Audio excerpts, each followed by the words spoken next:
ओम नमो भगवते वासुदेवाय। जय श्री कृष्ण। नमस्कार दोस्तों, आज मैं आपको वैशाख मास में तुलसी दल और पीपल वृक्ष की महिमा की कहानी सुना रहा हूँ। एक समय की बात है, ब्राह्मण ने पूछा, धर्मराज, वैशाख मास में प्रातःकाल स्नान करके एकाग्रचित हुआ पुरुष भगवान माधव का पूजन किस प्रकार करें? आप इसकी विधि का वर्णन करें। धर्मराज ने कहा, ब्राह्मण, पत्तों की जितनी जातियां हैं उन सब में तुलसी भगवान श्री विष्णु को अधिक प्रिय है। पुष्कर आदि जितने तीर्थ हैं, गंगा आदि जितनी नदियां हैं तथा वासुदेव आदि जो देवता हैं, वे सभी तुलसी दल में निवास करते हैं। अतः तुलसी सर्वदा और सब समय भगवान श्री विष्णु को प्रिय है। कमल और मालती का फूल छोड़कर तुलसी का पत्ता ग्रहण करें और उसके द्वारा भक्ति पूर्वक माधव की पूजा करें। उसके पुण्य का फल पूरा वर्णन करने में शेष भी समर्थ नहीं है। जो बिना स्नान किए ही देव कार्य या पितृ कार्य के लिए तुलसी का पत्ता तोड़ता है, उसका सारा कर्म निष्फल हो जाता है तथा वह पंचगव्य पान करने से शुद्ध होता है। जैसे हर बहुत से रोगों को तत्काल हर लेती है, उसी प्रकार तुलसी दरिद्रता और दुख भोग आदि से संबंध रखने वालों से अधिक पापों को भी शीघ्र ही दूर कर देती है। तुलसी काले रंग के पत्तों वाली हो या हरे रंग की, उसके द्वारा श्री मधुसूदन का पूजन करने से प्रत्येक मनुष्य, विशेषतः भगवान का भक्त नरसिंह नारायण हो जाता है। जो पूरे वैशाख भर तीनों संध्याओं के समय तुलसी दल से मधुहंता श्रीहरि का पूजन करता है, उसका पुनः इस संसार में जन्म नहीं होता। फूल और पत्तों के न मिलने पर अन्न आदि के द्वारा, धान गेहूं चावल अथवा जौ के द्वारा भी सदा श्रीहरि का पूजन करें। तत्पश्चात सर्वदेव में भगवान विष्णु की प्रदक्षिणा करें। इसके बाद देवताओं, मनुष्यों, पितरों तथा चराचर जगत का तर्पण करना चाहिए।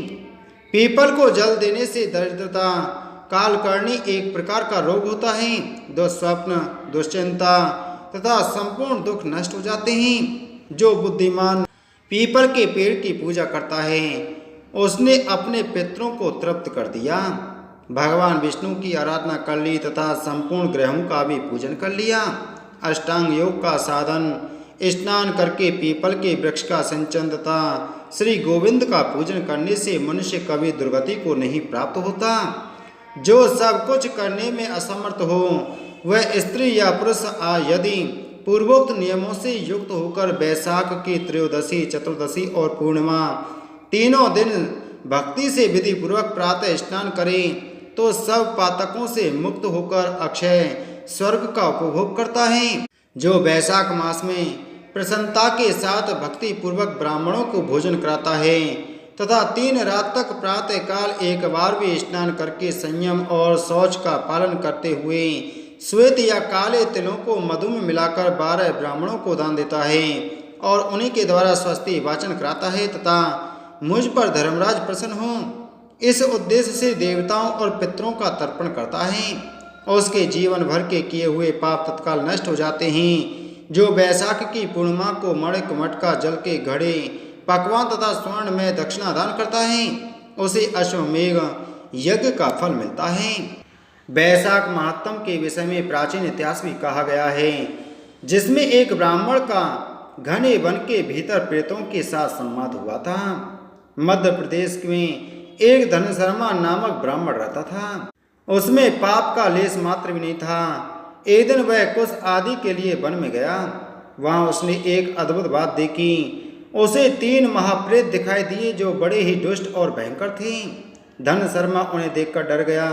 उन प्रेतों के केस ऊपर को उठे हुए थे, लाल लाल आंखें, काले काले दांत और सूखा हुआ उनका पेट था। धनशर्मा ने पूछा, तुम लोग कौन हो? यह नार की अवस्था तुम्हें कैसे प्राप्त हुई? मैं वह से आतुर और दुखी हूँ, दया का पात्र हूँ, मेरी रक्षा करो। मैं भगवान विष्णु का दास हूँ, मेरी रक्षा करने से भगवान तुम लोगों का भी कल्याण करेंगे। भगवान विष्णु ब्राह्मणों के हितैषी हैं, मुझ पर दया करने से वे तुम्हारे ऊपर संतुष्ट होंगे। श्री विष्णु का अलसी के पुष्प के समान श्याम वर्ण है वे पीताम्बरधारी हैं, उनका नाम श्रवण करने मात्र से सब पापों का क्षय हो जाता है। भगवान आदि और अंत से रहित, शंख चक्र एवं गदा धारण करने वाले, अविनाशी कमल के समान नेत्रों वाले तथा प्रेतों को मोक्ष प्रदान करने वाले हैं। यमराज कहते हैं, ब्राह्मण, भगवान विष्णु का नाम सुनने मात्र से वे पिशाच संतुष्ट हो गए, उनका भाव पवित्र हो गया, वे दया और उदारता के वशीभूत हो गए। ब्राह्मण के कहे हुए वचन से उन्हें बड़ी प्रसन्नता हुई थी।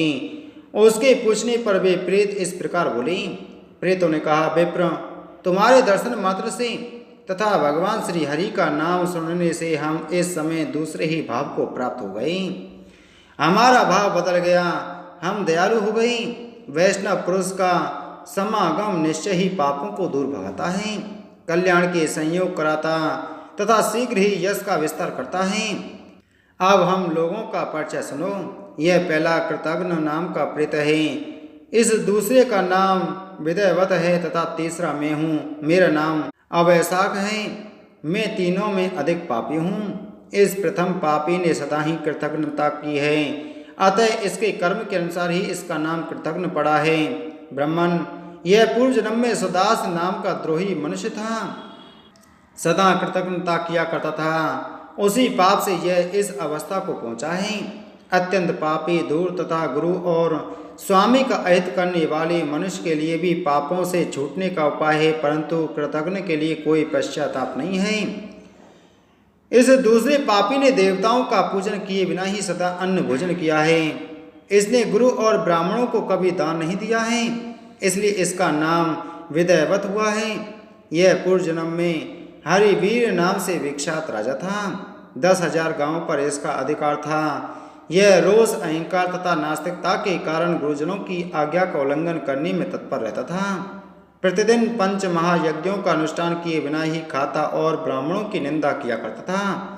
उसी पाप कर्म के कारण यह बड़े बड़े नरकों का कष्ट भोगकर इस समय विदयवत नामक प्रेत हुआ है। अवैशाख नामक तीसरा प्रेत मैं हूँ।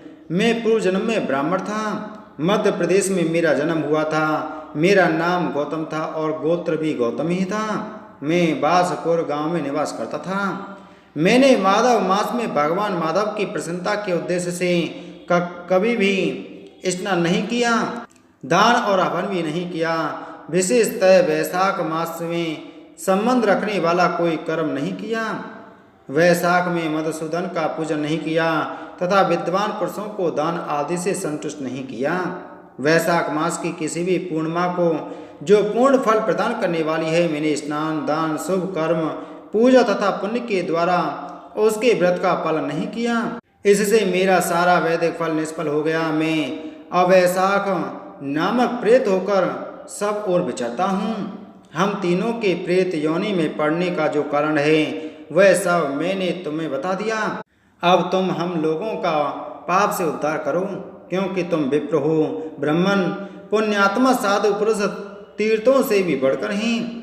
वे शरण में आए हुए महान पापियों को भी नरक से ताड़ देते हैं। जो मनुष्य सदा गंगा आदि संपूर्ण तीर्थों में स्नान करता है तथा जो केवल साधु पुरुषों का संग करता है, उनमें साधु संग करने वाला पुरुष ही श्रेष्ठ है। अतः तुम मेरा उद्धार करो, अथवा मेरा एक पुत्र है जो धन शर्मा नाम से विख्यात है। स्वामिन, तुम उसी के पास जाकर ये सब बातें समझाओ। हमारे लिए इतना परिश्रम करो। जो दूसरों का कार्य उपस्थित होने पर उसके लिए उद्योग करता है, उसे उसका फल मिलता है। वह यज्ञ, दान और शुभ कर्मों से भी अधिक फल का भागी होता है। यमराज कहते हैं, ब्राह्मण, उस प्रेत का वचन सुनकर धन शर्मा को बड़ा दुख हुआ। उसने यह जान लिया कि ये मेरे पिता हैं जो नरक में पड़े हुए हैं। तब वह सर्वथा अपनी निंदा करते हुए बोला। धन शर्मा ने कहा, स्वामिन, मैं ही गौतम का आपका पुत्र धन शर्मा हूँ। मैं आपके किसी काम न आया। मेरा जन्म निरर्थक है। जो पुत्र आलस्य छोड़कर अपने पिता का उद्धार नहीं करता, वह अपने को पवित्र नहीं कर पाता। जो इस लोक और परलोक में भी सुख का संतान विस्तार कर सके, वही संतान या तने माना गया है। इस लोक में धर्म की दृष्टि से पुरुष के 2 ही गुरु हैं, पिता और माता। इनमें भी पिता ही श्रेष्ठ है, क्योंकि सर्वत्र बीज की ही प्रधानता देखी जाती है।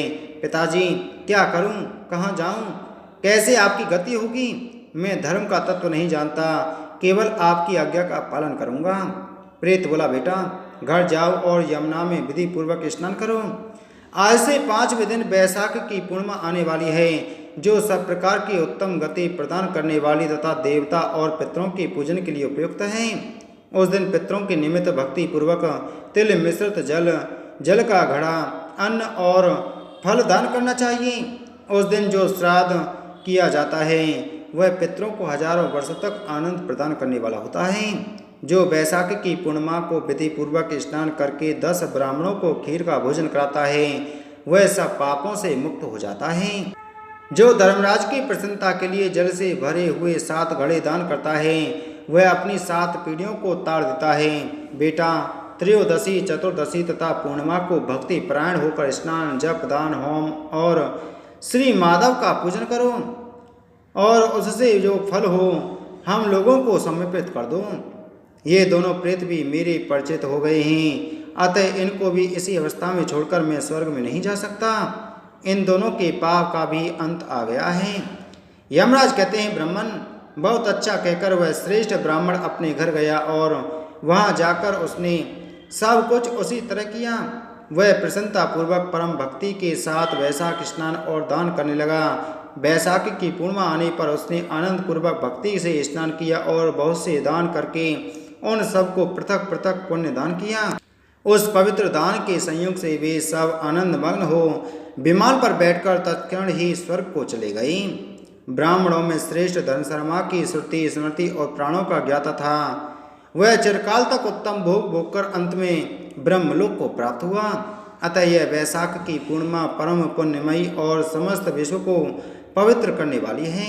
इसका महत्व बहुत बड़ा है, अतः मैंने संक्षेप से तुम्हें इसका महत्व बतला दिया है। जो वैशाख मास में प्रातःकाल स्नान करके नियमों के पालन से विशुद्ध चित्त हो भगवान मधुसूदन की पूजा करते हैं वे ही पुरुष धन्य हैं, वे पुण्यात्मा हैं तथा वे ही संसार में पुरुषार्थ के भागी हैं। जो मनुष्य वैशाख मास में सवेरे स्नान करके संपूर्ण यम नियमों से युक्त हो भगवान लक्ष्मीपति की आराधना करता है वह निश्चय ही अपने पापों का नाश कर डालता है। जो प्रातःकाल उठकर श्री विष्णु की पूजा के लिए गंगा जी के जल में डुबकी लगाते हैं उन्हीं पुरुषों ने समय का सदुपयोग किया है, वे ही मनुष्यों में धन्य तथा पाप रहित हैं। वैशाख मास में प्रातःकाल नियम युक्त हो मनुष्य जब तीर्थ में स्नान करने के लिए पैर बढ़ाता है उस समय श्री माधव के स्मरण और नाम कीर्तन से उसका एक एक पग अश्वमेघ यज्ञ के समान पुण्य देने वाला होता है। श्री हरि के प्रियतम वैशाख मास के व्रत का यदि पालन किया जाए तो यह मेरु पर्वत के समान बड़े उग्र पापों को भी जलाकर भस्म कर डालता है। विप्रवर, तुम पर अनुग्रह होने के कारण मैंने यह प्रसंग संक्षेप में तुम्हें बता दिया है। जो मेरे कहे हुए इस इतिहास को भक्ति पूर्वक सुनेगा वह भी सब पापों से मुक्त होकर परम धाम को जाएगा तथा उसे मेरे लोक यमलोक में नहीं आना पड़ेगा। वैशाख मास के व्रत का विधि पूर्वक पालन करने से अनेकों बार किए हुए ब्रह्म हत्या आदि का पाप भी नष्ट हो जाता है। यह निश्चित बात है। वह पुरुष अपने 30 पीढ़ी पहले के पूर्वजों और 30 पीढ़ी बाद की संतानों को भी ताड़ देता है, क्योंकि अनायास ही नाना प्रकार के कर्म करने वाले भगवान श्रीहरि को वैशाख मास बहुत ही प्रिय है। एवं वह सब मासों में श्रेष्ठ हैं। बोलो विष्णु भगवान की जय।